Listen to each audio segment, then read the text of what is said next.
Latar belakang penjajahan Barat terhadap dunia Islam. Perang Salib adalah peperangan yang dilakukan oleh umat Kristen Eropa Barat ke Tanah Timur, sejak dari abad ke-11 sampai abad ke-13 Masehi, untuk melepaskan Palestina dari tangan Daulah Islam dan mendirikan Daulah Kristen Latin di Tanah Timur.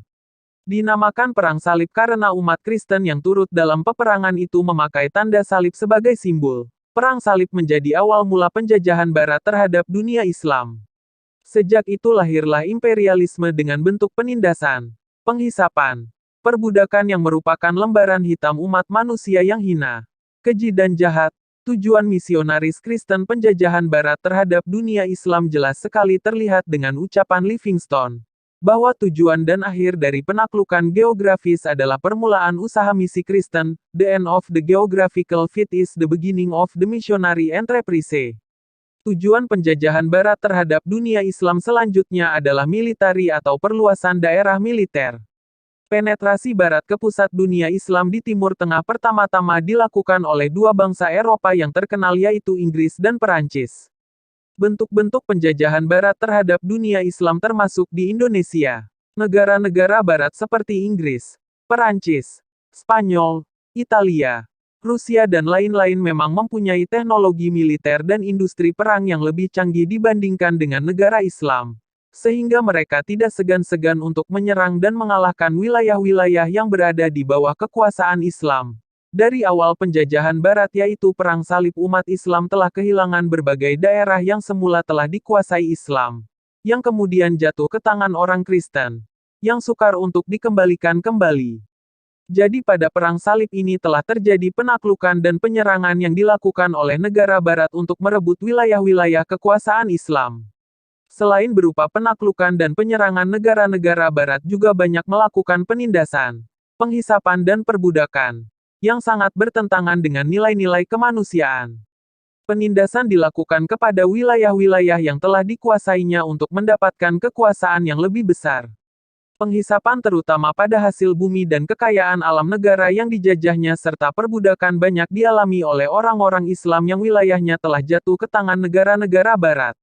Implikasi penjajahan Barat terhadap perkembangan peradaban Islam. Serbuan kaum salib ke negeri-negeri Islam tidak hanya menggunakan pedang, besi dan api, tetapi juga melalui peradaban mereka yang dicekokkan ke semua negeri yang dapat dikuasainya. Bukan hanya peradaban material yang menyerbu negara-negara Islam, bahkan mental dan nilai-nilai moral pun tidak ketinggalan, seperti sistem pendidikan dan pengajaran, dan pemikiran-pemikiran orang Eropa mengenai ilmu jiwa, ilmu sosial, modal dan lain-lain. Perang Salib menghasilkan puing-puing kehancuran bagi kaum muslimin akibat kemauan penjajah yang dikendalikan oleh keserakahan untuk menguasai dan memperkuat wilayahnya. Mereka memikul salib di pundak mereka. Tetapi setan berada di hati mereka. Penjajahan Barat juga memicu gerakan pembaharuan dalam Islam, yang didorong oleh dua faktor yaitu pemurnian ajaran Islam dari unsur-unsur asing yang dipandang sebagai penyebab kemunduran Islam dan menimba gagasan-gagasan pembaharuan dan ilmu pengetahuan dari Barat. Sedangkan yang kedua, tercermin dari pengiriman para pelajar Muslim oleh penguasa Turki Utsmani dan Mesir ke negara-negara Eropa untuk menimba ilmu pengetahuan dan dilanjutkan dengan gerakan penerjemahan karya-karya Barat ke dalam bahasa Islam.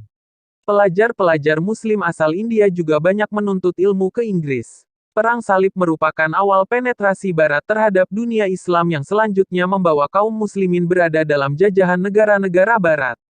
Karena mulai dari Perang Salib inilah kaum muslimin banyak mengalami kerugian. Baik kerugian yang bersifat material seperti banyaknya wilayah Islam yang direbut Barat, diduduki dan dikuasai. Juga kerugian non-material yang berupa mulai hilangnya peradaban Islam dan mulai masuknya peradaban-peradaban Barat. Penjajahan Barat terhadap dunia Islam yang diawali dengan Perang Salib berlatar belakang hal-hal berikut. 1. Mercenari yaitu untuk mencari keuntungan negara Barat di negara-negara Islam. 2. Misionari yaitu untuk menyebarkan agama Kristen pada negara-negara jajahannya. 3. Militari yaitu perluasan daerah militer. Selain hal di atas yang melatar belakangi penjajahan Barat adalah faktor ekonomi dan politik. Bentuk-bentuk penjajahan Barat terhadap dunia Islam berupa penyerangan, penaklukan, sehingga banyak wilayah-wilayah Islam yang jatuh ke negara-negara Barat. Juga berupa penindasan, penghisapan dan perbudakan. Penjajahan Barat ternyata membawa implikasi yang sangat luas terhadap perkembangan peradaban Islam, baik peradaban material yang berupa teknologi baru, maupun peradaban mental. Penjajahan Barat juga memicu gerakan pembaharuan dalam Islam, yang mana bertujuan untuk memurnikan agama Islam dari pengaruh asing dan menimba gagasan-gagasan pembaharuan dan ilmu pengetahuan Barat.